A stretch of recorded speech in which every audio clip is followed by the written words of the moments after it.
Dystopia tonight.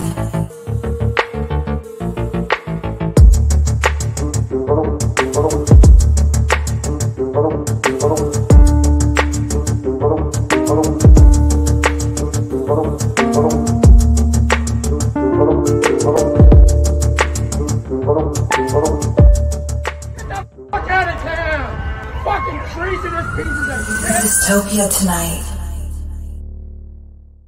Cue the crowd cheering sound effect. It's going on in my head, so I hope you can hear it too. Nice to meet you guys. Good, thank you. Nice to meet you, man. Yeah, I loved my time in Jersey. It was awesome. I consider myself a goodwill ambassador for the state of New Jersey, because that's the first question I got when I moved there is, why did you move to New Jersey from California? And then when I and then when I came back exactly to California, what I want to know. Were like, oh man, aren't you glad to get out of Jersey? And I was always, no, you need to go there. There's some places, some parts of Jersey you don't want to live, right? But most of the state is great. I loved it. So anyway.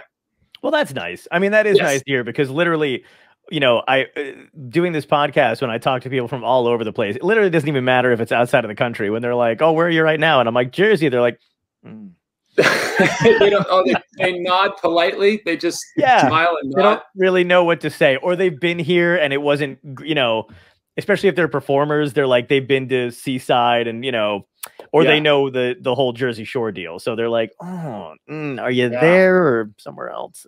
Right. Did you live in Asbury when you were here? I lived in Neptune. Oh, okay. That's nice. Then, which is like Asbury Light. And then, and then I lived in Spring Lake Heights. And then I lived in Manasquan. Wow. Wow. Yeah, okay. I don't actually know anybody from Manasquan. Yeah, Manasquan was cool. Oh, I loved it. Mm-hmm. We could walk into town. We could walk into that great little downtown area. We could walk to the beach. It was great. Mm-hmm. It's weird because that's one of the towns, like we have Manasquan, Manalapan, Metuchen. I know there's more M ones and I'm blanking on them right now. Me too. But I know exactly what you mean. Yeah, because we like ran out of, I don't know if they didn't know there were other letters in the but there's like a series of just right, and then between that there's like Route 35, Route 36, Route 37, all within the same county. Yeah, they were like, "Fuck it, we're just gonna number them. We're not gonna." I'm not going to worry about naming them. I was confused as can be when I first moved there. That and the jug handles. I was like, get me back to California. That's one thing that you get. We have bad traffic here, especially up towards LA, but the signage here in California, I think, is very efficient and clean and easy to understand, I think. Yeah. But when you go back to the East Coast, it is crazy. Like if you try to get onto the turnpike or the parkway from Newark Airport, it is like I did it for like 7 or 8 years when I lived there, and every time I had trouble doing it. Yeah, you may as well you may as well just buy a permanent spot there and stay there after a while. Like there's some days where you're like, I'm never getting out of Newark Airport. I'm just gonna rent a space. I'm gonna nap, refuel. Try this again. Like Tom Hanks in that one movie. Yeah. Yeah, The Terminal. Yeah, that was a great movie. Except none of us get to sleep with, what's her name? Mike Douglas's wife. Oh, right. Catherine Zeta-Jones. Right? That'd be a nice treat if you just got stuck at the airport and you're like, listen, at least you get to bang Catherine Zeta. You're like, oh, great.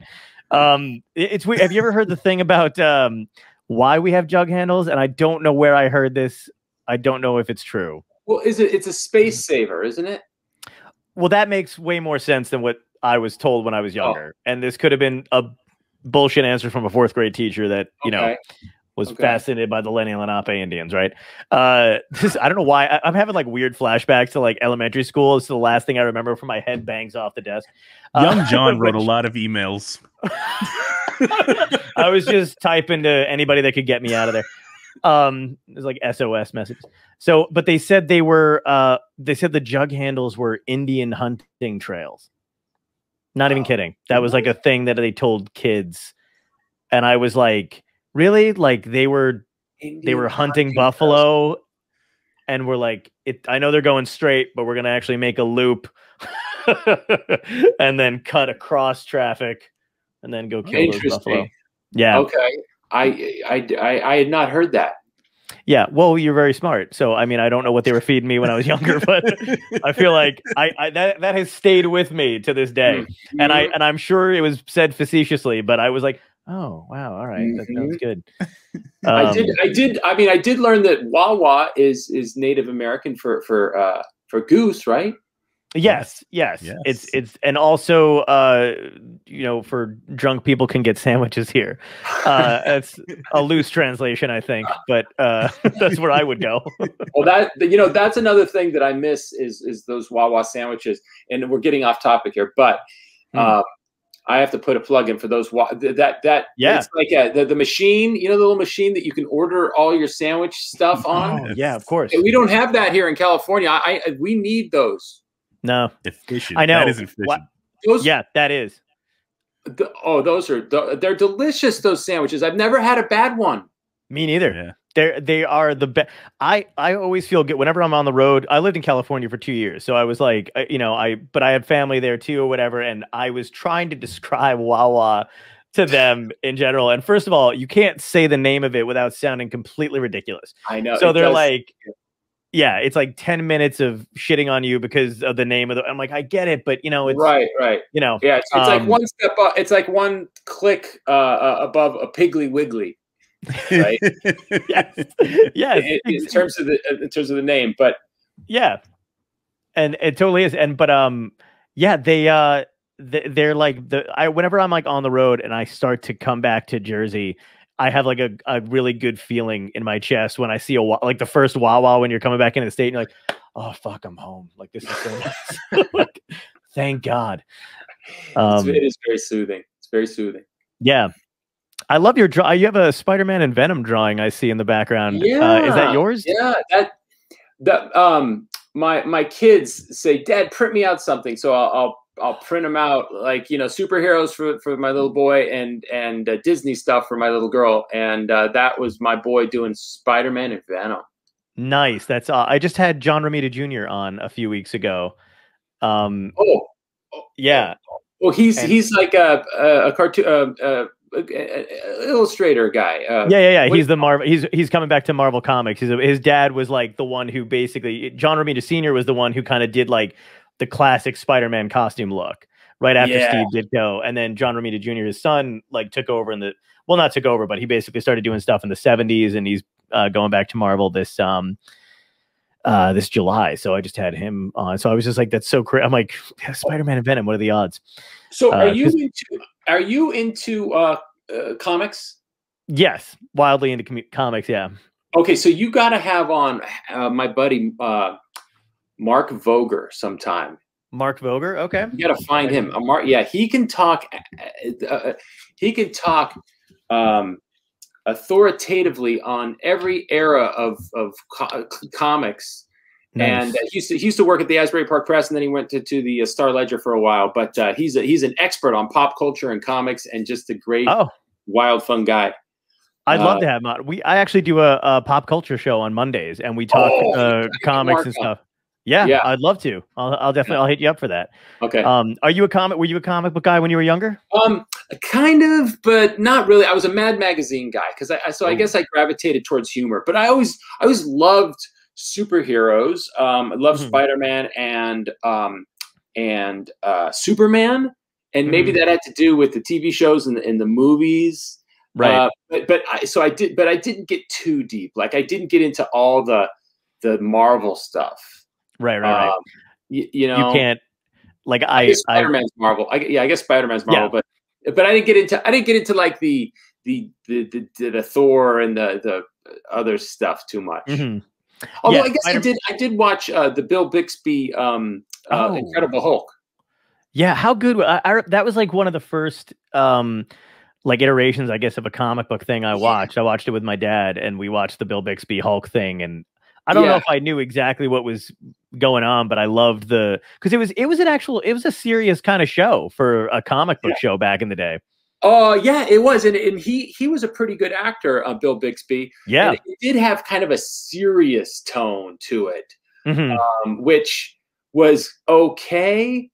But what was so great was like the first Superman movie coming along and having like that gravitas, but sprinkling the humor in, which I think is so you don't take it so seriously, but at the same time, it's still super cool and like, ooh, this kind of feels like it could be real.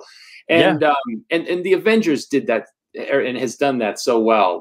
Yeah, you know, the Marvel Universe movies have all done that so well with the great blend of action, drama, and humor.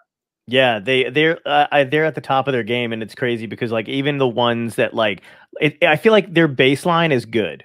Like if you go to see a movie of theirs, it's gonna be good, and then it only goes up from there. Whereas, you know, and that's just a testament to like Marvel and those guys too, because they've been so like, you know, their comic books are like that too. They build upon, you know, they have patience for whatever reason. I don't know how they're able to do it, but you know, they're like, we're gonna wait this storyline out for 22 movies, and you're like, really? Yeah. While everyone else seems to be like rushing to get their universe together, and it's not working out for them so well.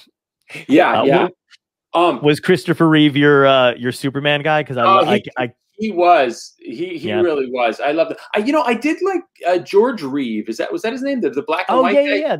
Yeah. I thought he was good too. And as a kid in the 70s and 80s, I would watch the old 50s reruns when they come on TV, and he was good too. He was kind of like more of like an older avuncular Superman, whereas Christopher Reeve, I don't know. There's something that he just kind of nailed in that role. Yeah. You know? His Clark, like you're right about the balance of humor in those movies too, in the Christopher Reeve Superman ones, because I remember genuinely laughing when I was a kid. Like anytime any inflection he had as Clark Kent was just hilarious. Yeah, it was too.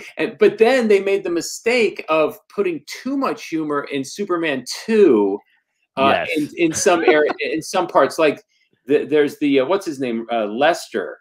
I guess Richard Lester took it over when Donner got fired, when the director Donner got fired, and then he added like too much goofy humor, and then it became cheesy. And same with the Superman 3, it stunk.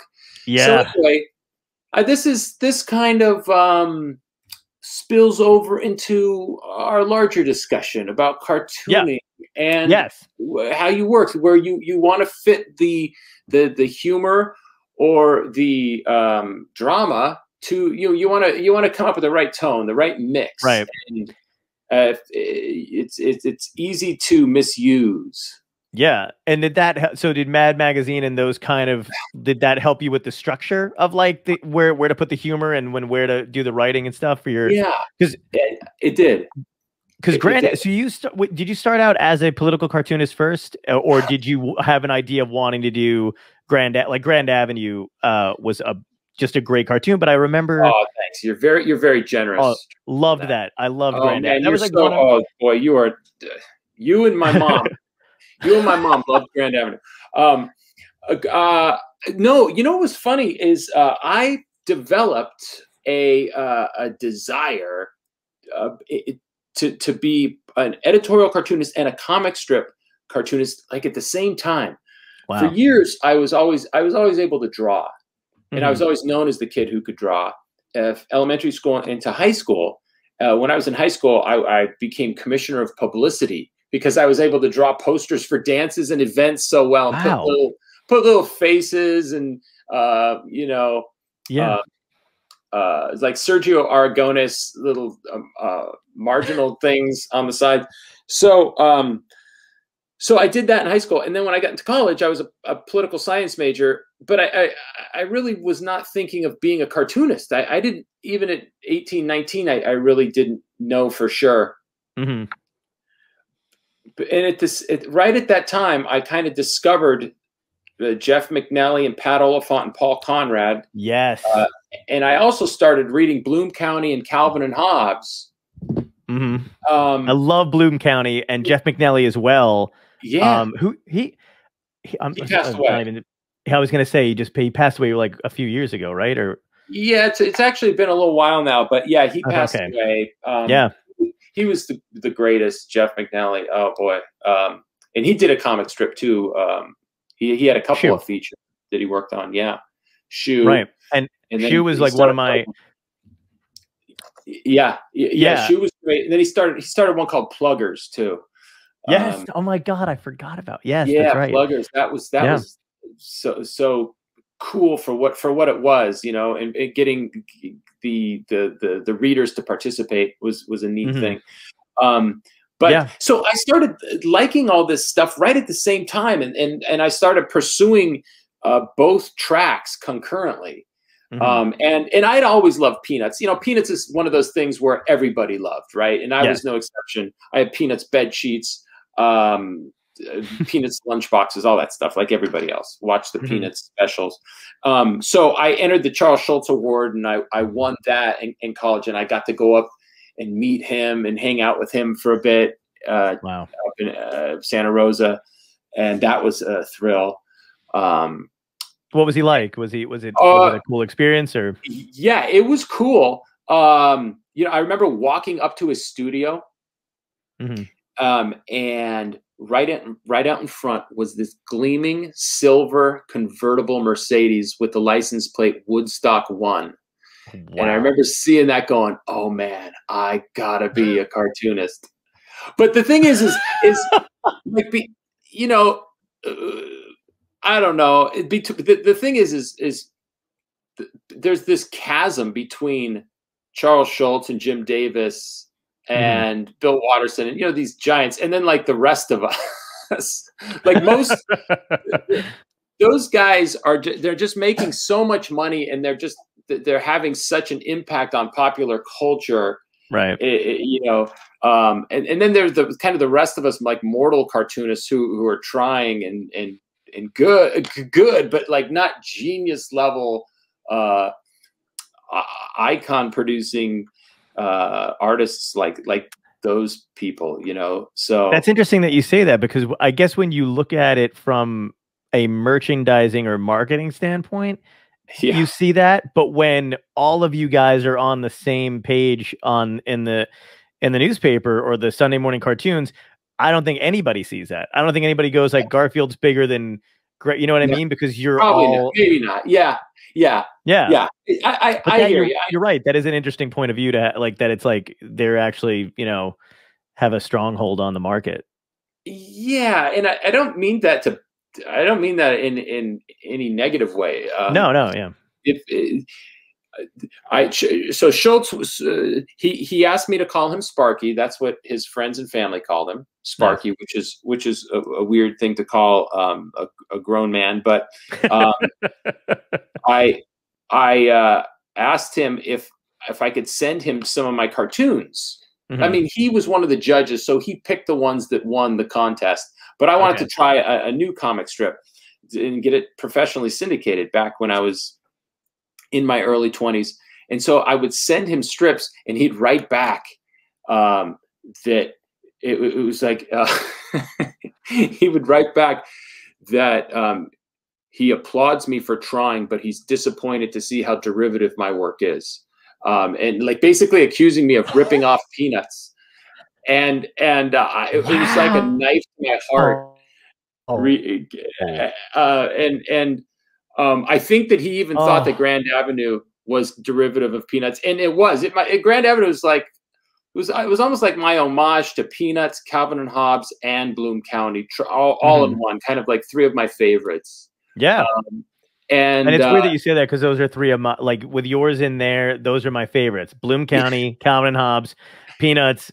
But you know what? You know what's crazy about? I loved Grand Avenue because, and I don't know if anyone's ever kind of said it before. I'm sure they have. Is that it was sharper than a regular comic strip deserved to be at the time, because I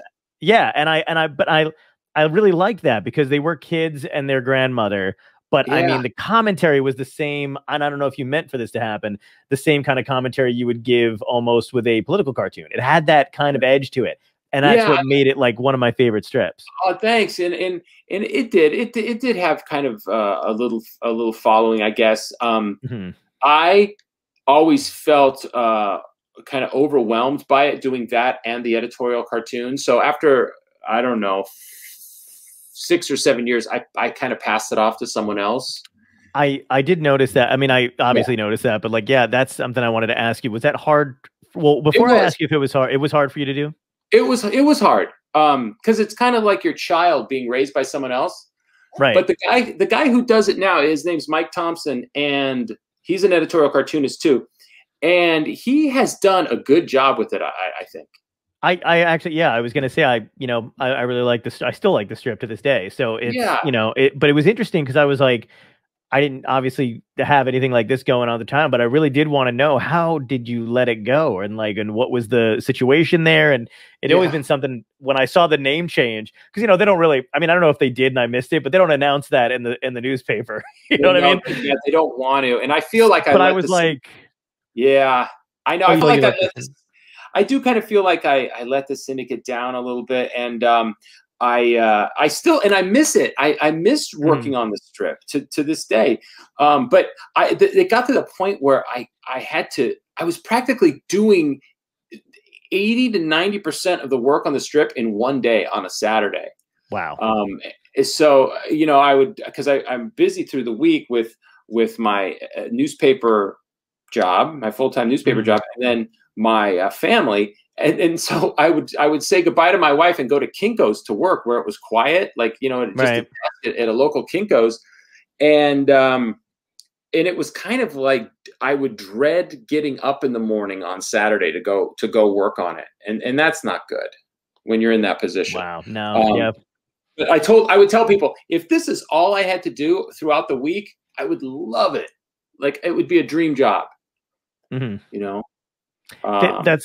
remember. So I've showed you. I was trying to show you this earlier. I wrote you an email in 1999. I wanted to be a cartoonist. In the I don't even know why I threw this up there. But actually, it kind of looks like I'm serving you a letter.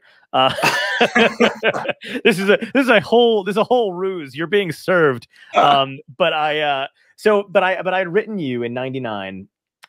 Because from the time I was in. Tell me what it says. I'll tell you exactly what it says. So you said, thanks for writing. I'd asked you about your process. I'd asked you about syndication, which is hilarious for a teenager to be like, I thought I was going to get syndicated. But I'd asked you about what's syndication.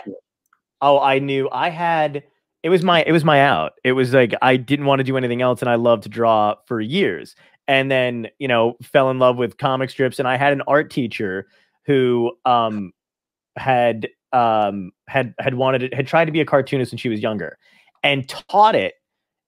And as the only art teacher I ever had that thought of it as an actual art form, because every other one that I had was like, this is garbage. You need to be working on something else if you want to get into art school. And I was like, that's brutal.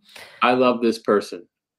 Yeah, she is. I actually thought, as soon as I started, when I got you to come on the show, I was like, I got to reach out to her and just let her know that she really changed, a lot for me. But so I had asked you about syndication and what you used, like to draw stuff, and I also asked you if math was, because I was so bad. I mean, like, just I had to know. Like, I remember emailed a few of my favorites, and you were absolutely one of them, and you'd gotten back to me, and you said, thanks for writing. And you said, the first step is to develop good characters. Then the writing is a lot easier. The jokes sometimes write themselves. Just imagine a situation or conversation that your character might be in and make it funny. That's sort of how I do it. And you said, once you're syndicated, don't worry. The syndicate editors will be very clear when they need cartoons by. Apparently I was worried about the output at the time. You said, this is what blew me away. You said, I think I work a month in advance. So the strip I draw tonight will appear in papers 4 to 5 weeks from now. That was stunning to me at the time. And now that you're telling me that you were obviously still heavy into the political cartooning too, I don't know how you did that. Like, that's an insane amount of work. And I think I was just starting Grand Avenue then. So what I think I came to realize is that 6 weeks was the going time frame, 6 weeks out. So you just got to start from the beginning with 6 weeks worth of stuff, minimum. Right. Minimum. Wow. Yeah, there's that's tight because they have to get it from the cartoonist, then they have to edit it, then they have to you know, well, there's a whole process before it actually gets to the newspaper for readers to read it. And so then you start. This is another thing that helped me immensely, and I was just telling Tom this earlier. You told me what your supplies were, which was huge, by the way, because I think I talked to a couple other people and they weren't too detailed, but you literally told me everything you used, and I kid you not, I had my dad take me to Pearl Paints in the city, and I bought literally almost everything on this list. You said your supplies were Bristol board paper, Crow Quill pen nibs with black waterproof ink, Pelican or Higgins. I had the Pelican. Sharpies, Pigma Micron pens. I bought so many of those because you recommend them. And I swear to God, I still have some from like back then. I never throw anything away. Number 2 pencils and Mars plastic white erasers, which I didn't understand at the time, and now I do. Yes, yes, sir. I got them. I got them sitting around my desk right now. But yep. Yeah, and so I did. I went and got, and I had a cartooning desk and everything too, and I just loved that you did that. And I was like, we got to get this stuff. Oh yeah. See, it's so awesome to hear that, because I love your dad. That's great. And then secondly, my dad did that for me when I told him what I needed, because I think I wrote away to some cartoonists and asked them what kind of paper they used, where you add the chemical. You ever seen this duo shade board? Yes. Yeah. Yeah. So that was when you don't know anyone in the business and you're just starting out, that stuff is like magic. Like you're looking at it going, how do they get those lines so perfect? And where the shading is. So anyway, I called around and found out what that was. And my dad and we were like on the Amazing Race, 2 contestants on the Amazing Race, or one of those shows where we were running all to different art supply stores looking for it together, and we couldn't find it. But then somehow he found it on his own and then gave it to me Christmas morning. So I had a supportive dad too. So that, that's a nice story. But that's awesome. The other thing is what's that? No, I was going to say, but something similar to that. My mom wound up getting me. I needed. I think I'd asked somebody else or whatever, but basically I saw one of you, because there was some kind of, I had books on cartooning all over the place, but a light box, which was immensely hard to find. Nobody sold those things, and my mom wound up finding it somewhere. I don't even know. I still have that in my garage. I used to light that up all the time. If only every parent in America, in the world, could be as supportive of their kids' talents or interests, right? Yeah. I have a nice light box, which I'm using less and less because I have a fantastic iPad Pro and I use Procreate. Me too. You use Procreate? Oh, it's great, isn't it? Love it. Oh man, I was just gonna grab my iPad, but it's charging.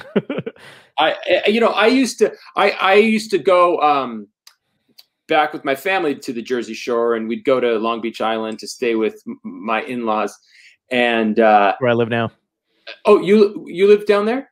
Where exactly do you live? Beach Haven. Beach Haven. Well, that's where they lived.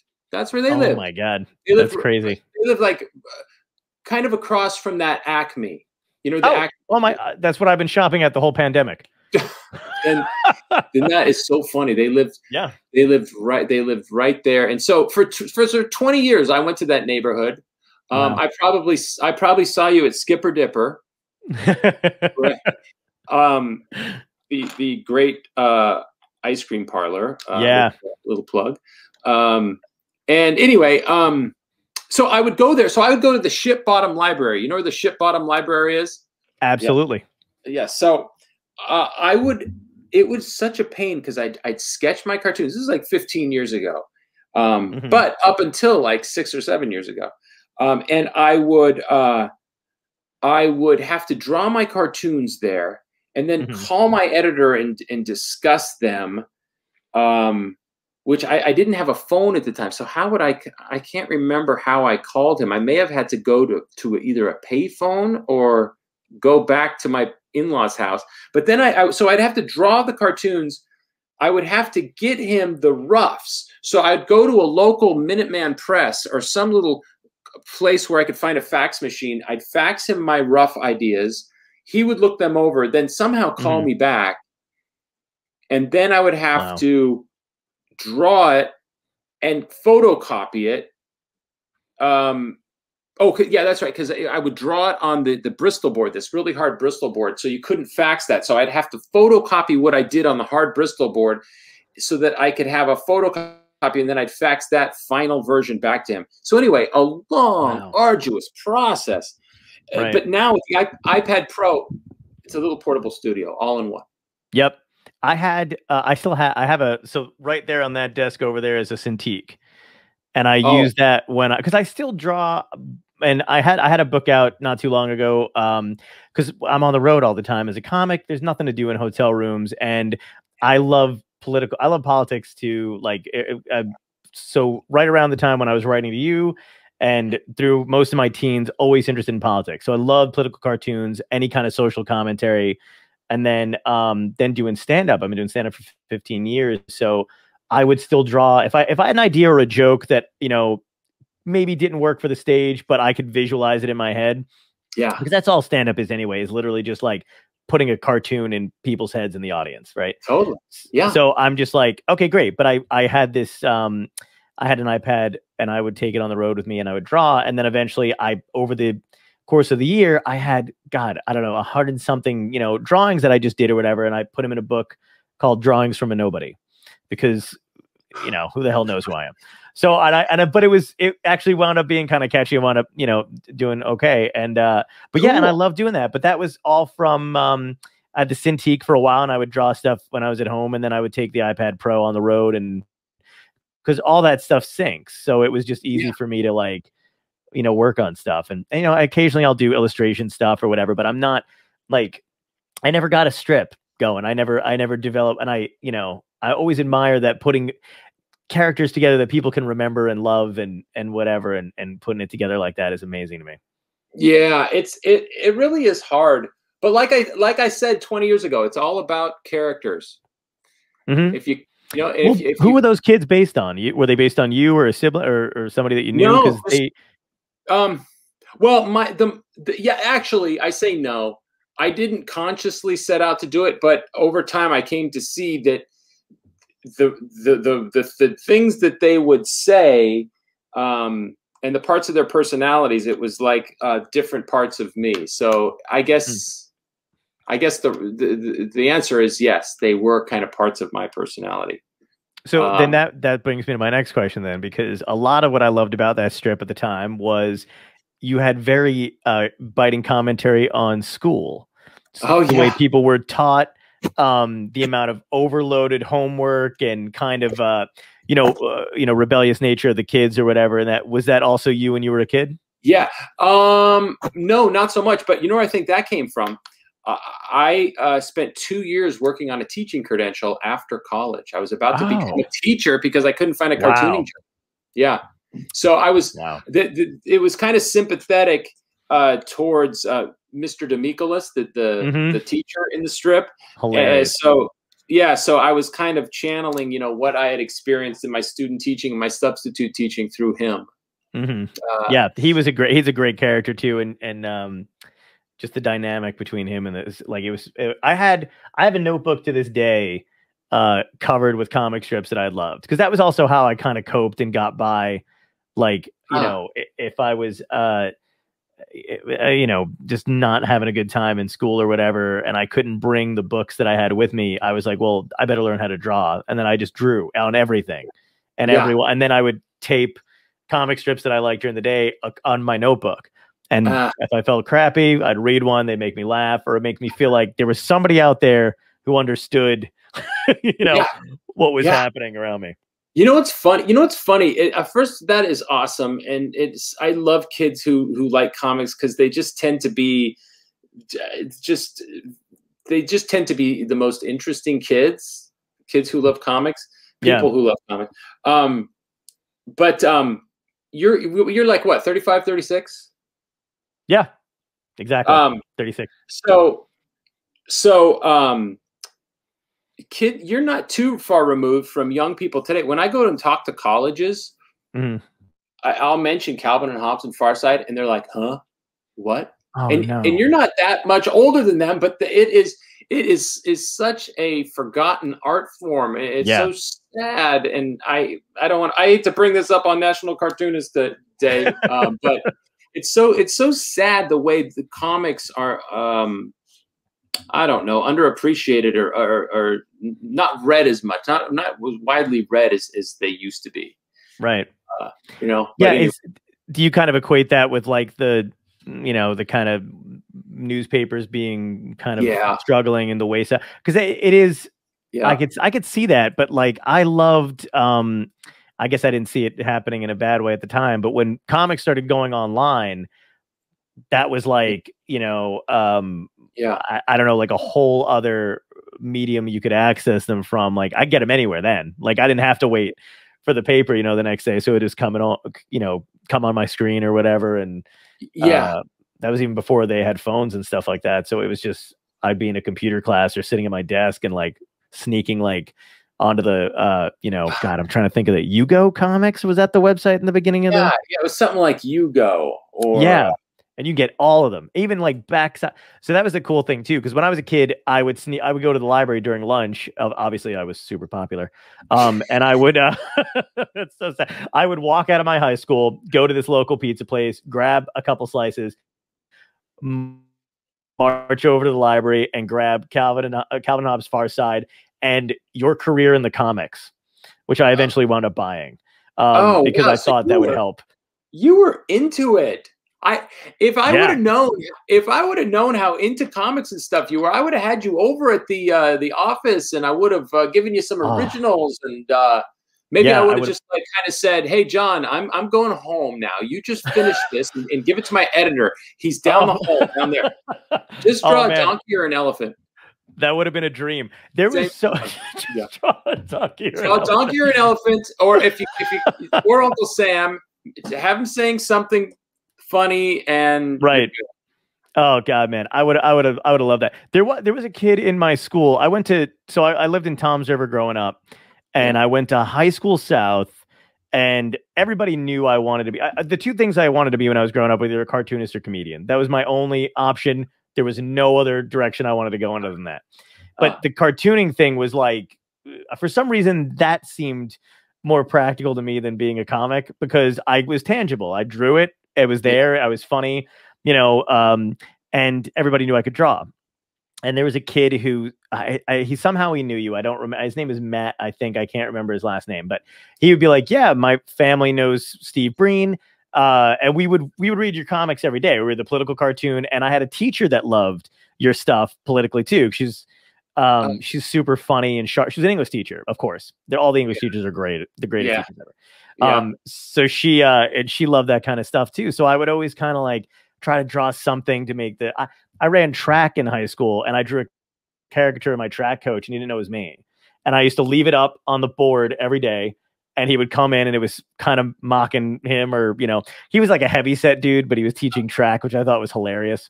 So I used to draw like a caricature of him with like a donut screaming at us to run faster. And then he would come into the room, be like, "Who put this on a gut?" Like, and nobody ratted me out, but I'd be like, "I don't know." Oh yeah, whoever it is. Oh but yeah, it was you can't call yourself a cartoonist unless you've angered some authority figure with a caricature.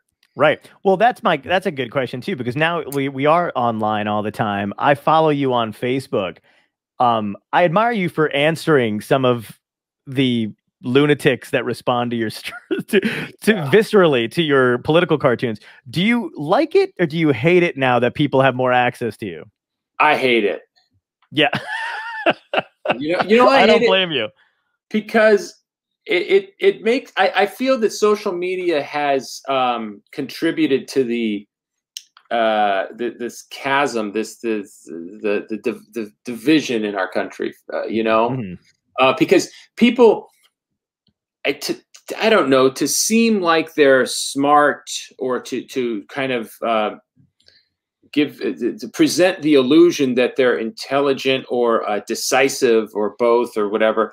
They come up with these hard and fast positions that they spew, and the world doesn't need that. It needs more people who are like, well, that's a good point, but I don't know. I can also see the other side's argument. Right. You know, that's what we need more of, it seems to me, as opposed to these experts who are willing to call you an idiot if you disagree with them. Right.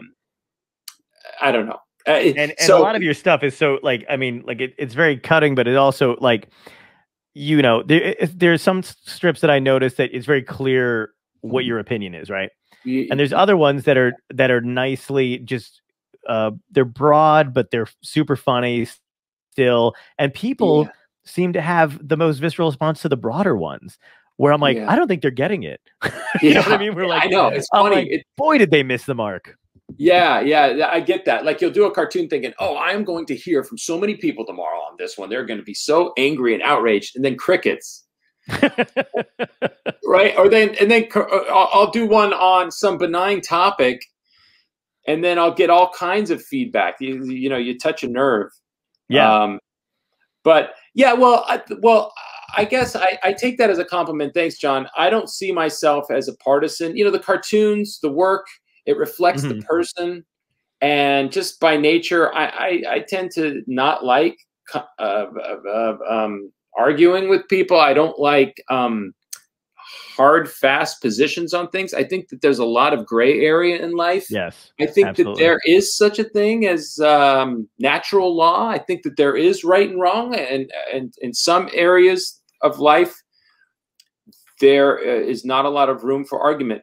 But there's so many issues in the news, you know, everything from immigration to the environment, where I think there are kind of some shades.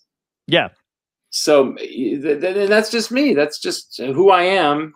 And I could probably make more money in syndication if the syndicate was able to sell me as a hard left cartoonist or a hard right cartoonist, you know, sure.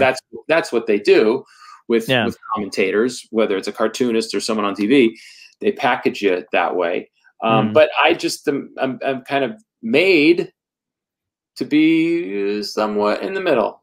Yeah. No, I mean, I hear you, and I kind of appreciate the, you know, that there's a bit of a variation in what you draw from a tweet, because there is that variation when you're getting the news. Like, you know, like you said, there's obviously a hard line, right and wrong situations. Yeah. And I think that comes out in what you do too. But I do like that it's, you know, you have to think about this situation a little bit more, and it's okay to poke fun at, you know, this side who's very staunch about one thing and the other side that's very, you know, whatever. It's kind of funny. Like, even if I do a joke about, you know, let's just bring out Trump for the hell of it. But if I did a joke on stage about that, and of course the left loves that kind of shit. But if I also happen to find some humor in a climate change thing, they're also like, you're not our guy anymore. Fuck, you know what I mean? Screw you. And you're just like, it's funny. Come on. It's funny how fast they'll disown you. Yes. Right. Yes, exactly. I mean, on Facebook, like, I am liberals' best friend for weeks and weeks while I'm going after Trump, and then like I do a cartoon zinging Pelosi, and I am just dead to them, and they just let me have it. I knew you were a liberal, or I knew you not liberal. I knew you were a rabid conservative. I just knew it. Yep. Just because, and it's all they're looking to, for some reason, it's worth more to them to expose somebody for what they don't like than it is to, you know, to actually have somebody on their side for what. It's so weird to me. It's such a It is all social media stuff. Do you ever get any flack from your editors from like for shit anymore, or are you just beyond that point? No, I work pretty closely with my editors, and you know, it's tough because we're just getting to this point where it's hard to be a satirist or a cartoonist or a comedian, you know, in America. Yeah.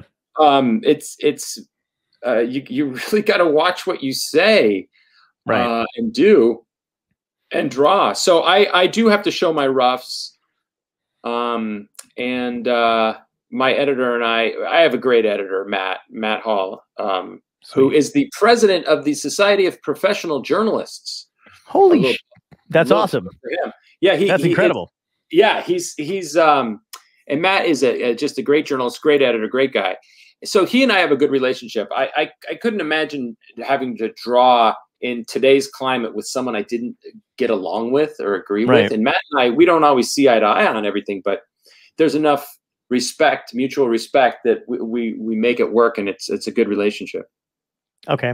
Yeah. I mean, that's like that's so, I'm sorry, I didn't mean to say okay. I was like, okay.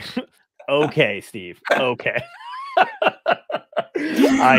No, but that's that touches on another point that I wanted to kind of get to too, because it's like, do you fear the like any kind of retribution as far as like a cancel culture thing goes in cartooning, or you do? So that's prevalent in like that kind of line of work too. Oh yeah, absolutely. I wish I was like Pat Oliphant or one of these kind of thick-skinned old curmudgeonly cartoonists who are like, F them, I don't care what they say. Right. But I'm one of these weird editorial cartoonists who I'm a people pleaser. But I also aggravate and stick my finger in people's eye for a living. So it's a weird dichotomy there. So no, I do care about what people think, but I really, really try not to let it impact my work too much. Yeah, exactly. It's a tough, I mean, I've points in time where I know something I've said has aggravated a friend or close friend or family I usually don't care about, but like a friend, I'm like, whatever. Okay, grandpa, I get it. You're upset. Nobody cares. But like there's, but you got to just do your thing and then hope you can still, grab lunch later or whatever. It's kind of like, I imagine now for cartoonists, by the way, we can cut this later or whatever, but I imagine like if you guys are at the Reuben Awards, which I guess you couldn't have them this past year. Do you guys still have that? Is that a thing, or did I just? Yeah, they still have them. Yeah. Yeah. I feel like there's got to be like an elder society of cartoonists that gather at that convention and go, okay, what the hell are we going to do about Scott Adams? You know what I mean? Like, is there like that discussion at all? Or that's my daughter Jane. How are you? That's John. I have kids. Now with COVID, I work at home, and I have kids coming into my office looking for pencils and paper all the time. I'd be doing the same thing. Oh, she's looking for she's taking my colored pencils, John. I love the colored pencil case, the tin colored pencil case. I think I still have one too. That's great. Yeah, Prismacolor. Yeah. Oh my God. Bye. Nice meeting you. But no. Yeah. Yes. You mean Scott Adams with his like kind of Trump supporting stuff? Can I? Yes, absolutely. But also, what a bizarre 180 for a guy to do out of the. I mean, he was another. I loved Dilbert when I was, the Dilbert strip, and I had all the books when I was a kid. And he did a bit of a 180. You know what it is I think you reach a point when you make so much money where you really you're in a position to be able to spout off what you want. And I'm not endorsing things that Scott has said. I'm just saying I'm trying to explain why maybe he feels that he can do that stuff. And or I should say this: it's a lot easier to be super, super opinionated like that with that hard edge if you have a lot of resources and you're, you're comfortable. It'd be like finding out that Jim Davis loves Ayn Rand. You know what I mean? Like it'd be a weird. You'd be like, oh, really? The Garfield guy. Well, I have a lot of his stuff too. But yeah, that was such a weird. Scott Adams actually blocked me on Twitter because, which is, by the way, like a prideful moment for me, because I was quoting, like, it was like early during the Trump, whole thing or whatever, and he came out as a Trump supporter, and was just, doing his like hypnosis stuff where he was like, I can read minds or whatever, and I was quoting stuff from his own book back at like I was like screenshot, and I was like, and He just blocked me, and I was like, "Oh, that's sad," but all right. Yeah. I thought it was funny. No, it's always good to be able to kind of throw someone's own words back at them. But I like Scott's work. I'm a big Dilbert fan. Yeah, me too. Dilbert's that's the thing. That's another thing. But anyway, it was like his strip doesn't reflect it. Like, you know what I mean? Like his work's his work, and Dilbert's, Dilbert, and then Dilbert, that guy. Dilbert was one of those comic strips that made me so depressed when I first started reading it when I was young. It was like, like Calvin and Hobbes and Dilbert and a couple of others where they were just so good and effortless. Yeah. Those, and I couldn't you couldn't keep up with how good they were.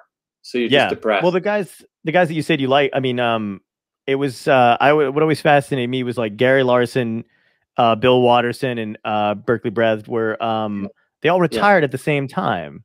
Yeah, right. And it's like, well, why the hell would you do that to us? I know. I know. I know. It was amazing, and they said that they didn't want to slip into mediocrity. Right. But and I don't think I ever met any of them. My only interaction with Burke Brethard was his editor was my editor for a little while, and she told me she was going to see him. So I pulled out this old book I had that I got at like, the bookstore, but in like the dollar bin. Mm-hmm. Because I tried to collect all the Bloom County books, and I said, "Here, have him sign this for me, please." So she gave it to him, and he writes on it, "Dear Steve, I hear that you're a true fan. True fans don't buy my books from the dollar bin. Sincerely, Berkeley Breathed." Because he saw like the little 99-cent thing written in pencil on the cover, inside cover. Oh, so that's hilarious. That was funny. But anyway, he's a genius too. Yeah, I have a bunch of I have a bunch of his books. I've got Grand Avenue books, the first ones that came out, and they're still on my bookshelf. I mean, they're in another room, but they're all the comics or stuff I have is just hanging up there. Yeah, Was there someone other than Charles Schultz, I guess, at the time? But like, was there another guy that you met that was like you were kind of nervous meeting, like in the art world? I tried to find McNelly and Oliphant back. Oh. Those are editorial cartoonists, and I tried to find them in Washington, D.C. When I was in my early 20s, I went to Washington, D.C., and I was literally going to the restaurants in Georgetown where I knew that they would hang out and eat at to try to meet them. Couldn't find them. I met at a Reuben Award once. I met Mort Walker, and oh, no way. Yeah, he was so nice. He said, "Oh yeah, Steve Breen, come up and visit me sometime." So of course I called him within 2 weeks, and I drove up with Mark Voger, the guy I told you about who loves comics, and another buddy of ours named Ed, and the three of us drove up to Mort Walker's house in Connecticut. He had this super cool house designed by the guy who designed Mount Rushmore. Wow. Yeah, and he showed us his studio and where he sits, and he's like, "Come out here on the back deck. Now, right here is where I sip scotch and come up with 2 or 3 Beetle Bailey ideas, and then I'm done for the day. And then I go to the golf course."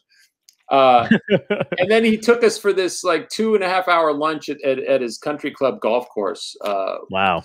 And it gave us all originals. So super great guy, super generous. Mort Walker. That is so cool. Yeah. And that's, I've always tried to be like that with younger cartoonists, and that's why I didn't tell you to get lost back in 1999. I appreciate that. And now I'm going to be, when I come out to California again to do some pitching stuff, I'm going to be finding out where you live. No, hey, I'm serious. Let's get together. Come down here. Let's get a beer and some tacos down in San Diego. Oh, absolutely, man. You just beer and tacos. That's what I had tonight. So I'm down for that, man. That'd be great. So you pitch shows and stuff out in LA, huh? Yeah, I try to. Before COVID hit, I just met with Jim Henson Studios because I'd done a short film on depression, and I have a puppet in the film. And the puppet actually is designed to look like me. And they saw it, they liked it, so I flew out to Los Angeles to meet with them. And did you tour did you see the Henson, the studio there with the, I did. Charlie Chaplin? So not only did I tour it, I think I walked around longer than I was supposed to. Like I'd gotten there early and kind of walked around, and then when I left the meeting, I like walked out and then immediately like hooked a left. Started like waving to people that didn't know me, like, oh, I'm just walking around. Is that cool? Or, well, amazing. That's definitely one of the neatest studios in Hollywood, because it was Charlie Chaplin's old studio, and then the Hensons took it over, and then it's what is it, A&M the studio there, and so the people who work there constantly get to see Paul McCartney and Bruce Springsteen hanging out as they're recording there, that's one of the best studios in the world right there. Yeah, and on the lot. And I knew all that going in, and the craziest thing was, I was skirting around the, driving around. I was parking in the studio lot because whenever you have a meeting at one of these places, you get to, you get like a pass and a thing. So, but I was just trying to figure out where I was going, and I pull up to this car, and I stupidly go to ask for directions, and it's Freddie Prinze Jr. And he's just hanging out in his car. And I mean, which is, but whatever, but I'm sure he didn't buy. I feel like he didn't buy that I was asking for directions. But he's a nice guy, though, I think. Super nice. Couldn't have been nicer. And I was like, hey, like, and I, of course, like, I just rolled down my window and kind of lean out. And I'm just like, hey, like, is this like where the studio lot is? And he answered me right away. And then I was like, oh my God, you're Freddie Prinze Jr. He was like, yeah. And he goes, do you have a meeting here? And I was like, yeah, man. He's like, I said I'm pitching a series or whatever. And he goes, well, good luck, buddy. Like, I hope it goes well. And I was just like, oh, see, so cool. See, couldn't have been nicer. You're lucky you didn't get like Tommy Lee Jones or William Shatner or who's someone who would have told you, get the hell away from my car. Yeah, I had I'd asked William Shatner to be on the show to talk to him, and I've had great people on whatever, and he unequivocally blew me off. Like, of course, and wrote an email, like, not like I would have accepted no reply, but he replied, and it was basically like, yeah, nobody. Like, and I won't even, but like, and I was like, oh wow, that was it's pretty clear and cut.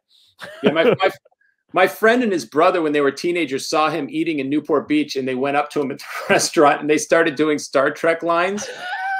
And he, Freddie Prinze Jr. would have been like, "Oh, that's great, you guys! I love it. That is so funny. You do that so well." But in typical Shatner form, he just looked at them and said, "Are you finished? Can I eat my dinner now?" Wow. And they just kind of crawled away. Piece of shit. Yeah. Awful. Yeah. I've heard nothing, but I mean, I don't know why I thought but I was like, let me give it a shot, because who, like, everybody else was super nice that I had spoken to, like Star Trek related. And I was like, yeah, why not go for the captain? Nope. Yeah. Yeah. No. Nope. Yeah. Not going to happen. But George Takei would do it.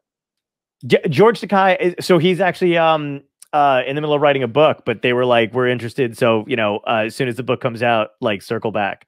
And they were really nice about it. And they were like, they were like just very accommodating over the phone. And I'd spoken with his assistant and stuff like that. Couldn't have been nicer. And I'm like, that's a busy guy. Though Nimoy, though, I heard is really hard to get right now. I'd grab a shovel, because I would love to have that dude. I mean, like, I heard he was a super nice guy. I would in a heartbeat. I'd have him and a good Mouseketeer reunion going on from the old, like, I would just start digging. See, I have to start listening to the podcast more, because I love all this stuff that you talk about. Yeah, I'll send you some clips and stuff. We've had some really interesting guests. We had Tommy Chong, who was a blast to talk to. Super fun, great stories.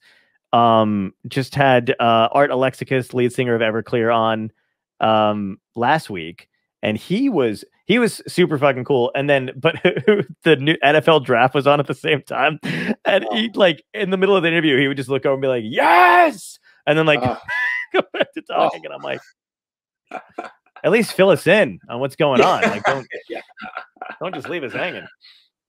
So he was great. But yeah, it's been fun. I started doing this just because, you know, I mean, I couldn't tour, and now dates are starting to pick up again or whatever. And, you know, awesome. I was like, I got to keep sane somehow.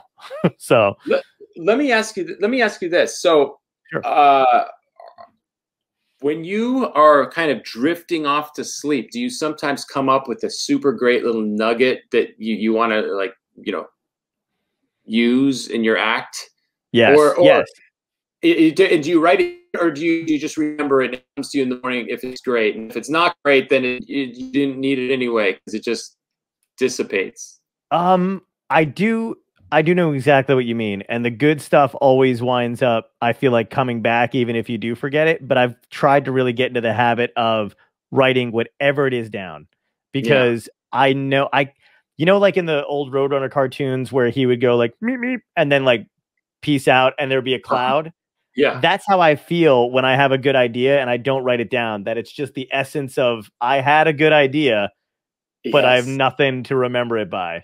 Yeah, yeah, and the ideas are the Roadrunners. That's a good analogy, because they're good ideas are as elusive as the Desert Roadrunner. Yeah, and that's that. We're the coyotes trying to find good ideas.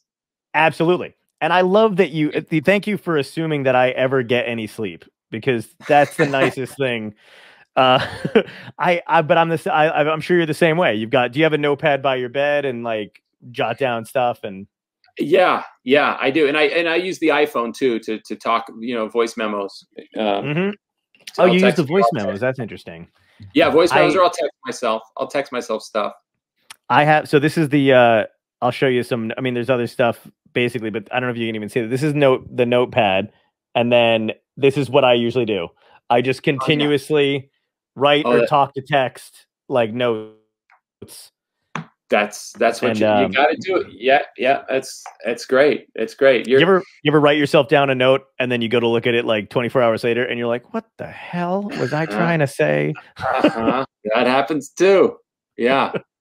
Yeah. But no, it really is good if you can look, if you write an idea down or sketch it down and then look at it the next day. And if it still holds up, if it's still good, you usually got something. A lot of times I'll look at the sketch the next day and I'll be like, it's not so great. Is it like, so that's one thing for me, whenever I draw like the cartoon, like for me, the script or the dialogue comes first. And, and then I wound up drawing. Do you draw first, or do you have like do you doodle, or like how do the ideas come to you, or do they come to you in script form? Well, you mean for the comic strip when I used to do that, or the editorial cartoons? Well, either one actually. I'd love to know both your process for both. Yeah. The comic strip, what usually it seems to me would be, I'd come up with a punchline. Mm-hmm. And then I'd back engineer it 2 or 3 panels. Oh, that's great. So I'd kind of come up with the 3rd panel first, and I'd be like, okay, how would I set that up in panels 1 and 2, or if it's a 4 panel, 2, 3, and 4, 1, 2, and 3. You know, and then with the editorial cartooning, it's kind of the same way. Like I'll think of if I'm doing a paneled editorial cartoon, I'll think of the punchline panel and back it up and you know, do anywhere from 4 to 2 panels. But sometimes it's just like, sometimes I come up with the image first. Sometimes I come up with a caption first. I guess it's just hard to tell. It's all over the place. Okay. But that's awesome though, because I feel like I feel the same way, where some people I know, especially with joke writing too, are either very rigid, where like they have an allotted time where they sit down and write from like, you know, 9 to whatever. Yeah. And that's not how I can't do it that way. Like I can do it like after I've got a collection of whatever happened to me that week, and then kind of go back to process it. But I can't go, all right, it's 9 a.m. and I'm going to sit here until, you know, 6 and write. I would lose my freaking mind. Right. I know. I'm the same way. I'm not disciplined like that. Right. and maybe, you know what? But you know what? I've heard that Scott Adams is like that. I'm not kidding. Like he gets up super early. And I remember reading this. He gets up super early and has a banana and a Diet Coke. And and then he starts coming up with ideas super early. It's like this very structured, regimented thing every day. And I've always felt guilty, like I should be more like that. I know what you mean. I feel guilty by people who have a good work, like, or a different work ethic than I do too. I feel like we probably get the same amount of work done, but I feel like I don't have any kind of I don't have a pattern. I don't have a banana and a Diet Coke. Also, though, I kind of want to look up the effects of aspartame over time, because maybe that's a little insight into what's going on there. He's the reason I actually wound up getting a Cintiq, because I saw some I don't know if it was a documentary or maybe they were just doing an interview. This is like years ago, before it was even a like tablet form. But he said he went all digital with his cartoons. Yeah, and he was one of the first guys to go all digital, I think. Right, which was kind of like the way he was kind of, I don't know if everybody did. Yeah, it was very efficient. And I don't know if everybody does it that kind of way either, because I feel like he had like a like it was almost to the point where it didn't look like he needed to draw them anymore, because he drew them once. Yeah. And then could just like clip art them into, which is brilliant, by the way. I mean, if that's how it, you know, I wish I was that organized about almost anything. That would have been phenomenal. But I'm sadly I am not. Right. But that's phenomenal, man. Was cartooning something you always wanted to do? Was that your just passion for right from the get-go? Not really. I didn't know what I wanted to do. But I was always gravitating towards expressing myself creatively, whether it was acting out skits that I saw on Saturday Night Live, or like writing novelty songs like Dr. Demento style. Did you ever listen to Dr. Demento? Do you know who? I had the whole collection CD. Okay. Yeah. See, so I that kind of stuff. I've always loved that type of thing. But I didn't know that cartooning was even a viable career path, I guess, until I was in my 20s. Right. And it was only I know what you mean. Quasi-viable. Yeah, it seems those things seem out of reach for some reason, and that's why I always thank that art teacher that I had, because she was the only one who was very much like, yeah, no, you should totally keep drawing this kind of stuff. Like, why wouldn't you? And she actually, like I said, she taught it, so that was everybody had to come up with their, and I felt so good because I was like eons ahead of, and they were like, like one of the projects was like, you have to come up with your own comic strip. And I'm like, are you kidding me? I'm like, let me break out the manila envelope here. Let me go through some stuff. Yeah. Yeah. Well, this teacher she's got to be still around. I mean, she's not that old. No, she's not. No, she's probably still teaching. You know what? Give her the thrill of her career and go in visit her.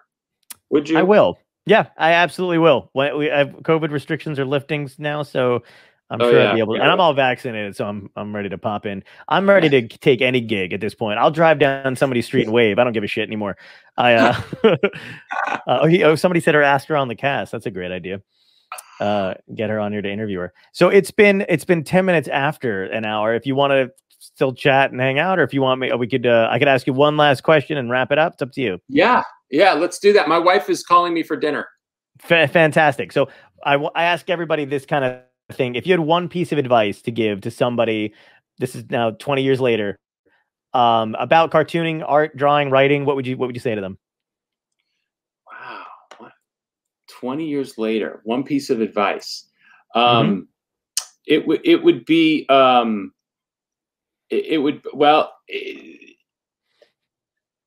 I know that you're yeah. Okay, I'll be right down. How you doing? Well, the romantic or the idealist answer is follow your dreams, kid. You can do anything, you know. But I hate to say it, but in this day and age, you got to have a backup position or profession, because it's so hard to break into something in the media. But that said, you still can do it. If you want to be a cartoonist, there you can still find a way. You just got to be hungrier than everyone else. Nice. Yeah, I agree, man. Hungrier than everyone else. And you know, it really is true what that other Jersey boy said, Thomas Edison, that genius, well, I don't know if he's from Jersey, but he lived in Jersey for a while. Yeah. Genius is 99% perspiration, 1% inspiration, 99% perspiration. And that applies to cartooning too. It applies to everything. But, you know, keep at it. Keep drawing and sending your stuff out. And even if it feels like you're banging your head against the wall, you will eventually get somewhere. Beautiful. Thank you so much, man. Thanks for coming on. I've really enjoyed this. I loved getting to talk to you. And next time I'm out in LA, man, I'll absolutely hit you up. Oh, it's great. I'd love it. I'd love it. And next time I'm around Beach Haven, I will see if you want to go get some pinky shrimps. Absolutely, man. I'd totally be down for it. Let's do it. All right, John. Take care, dude. Chat. Thank you.